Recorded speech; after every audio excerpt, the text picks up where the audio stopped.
Rafisha dari kelas 10B. Saya akan menjelaskan metode sejarah yang berjudul Sejarah Berdirinya SMP IT Kurotain Palu. Tapi sebelum itu, marilah kita panjatkan puji dan syukur atas kehadirat Allah Subhanahu wa Ta'ala, dan tak lupa kita lantunkan salawat serta salam kepada baginda Nabi Muhammad Sallallahu Alaihi Wasallam. Tanpa berlama-lama, langsung saja kita mulai penjelasannya. Pertama, mengapa saya memilih judul Sejarah Berdirinya SMP IT Kurotain Palu? Karena saya bingung sejarah apa yang harus saya angkat untuk menjadi tugas artikelku. Dan terbenak di kepalaku bagaimana kalau saya bikin artikel tentang sekolahku dulu, karena kebetulan saya sendiri merupakan alumni di sekolah itu, dan itulah mengapa saya memilih judul tersebut.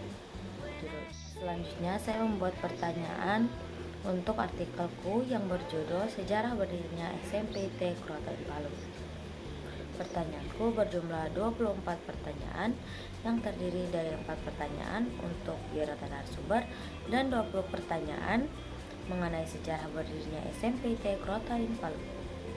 Kemudian dilanjutkan dengan heuristik atau bisa juga disebut penelitian perpustakaan.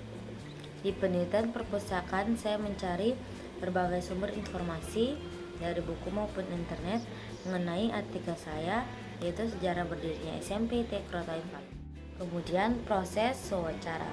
Di proses wawancara saya mengalami banyak ujian, mulai dari capseknya yang susah ditemui dan lambat mengumpulkan tugas sejarah.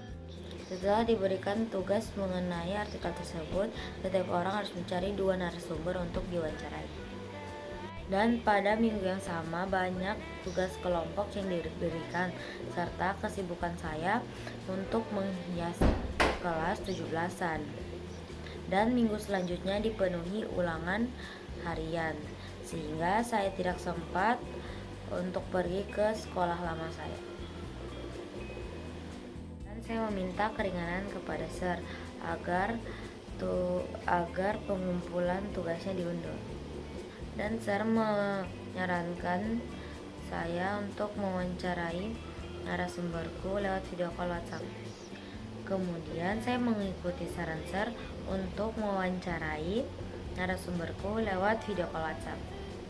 Pertama-tama saya mewawancarai guru saya alias wali kelas saya saat kelas 9 SMP.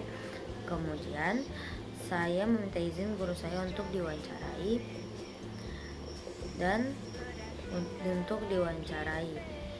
dan wawancara saya dilakukan esok harinya. Wawancara narasumber kedua dilakukan 2 hari kemudian. Saya mewawancarai guru saya, atau bisa juga disebut sebagai wali kelas 9D. Proses wawancara, saya melakukan proses verifikasi. Verifikasi berupa kritik yang terbagi menjadi 2, yaitu kritik eksternal dan kritik integral.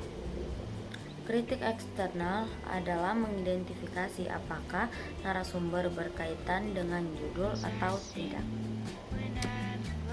Dan kritik internal yaitu membandingkan jawaban dari kedua narasumber, lalu pilih salah satu keduanya atau tidak sama sekali jawabannya.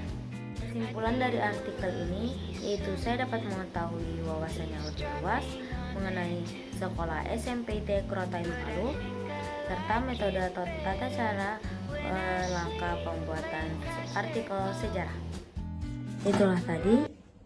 Itulah tadi penjelasan mengenai metode sejarah yang berjudul SMP IT Kurotain Palu.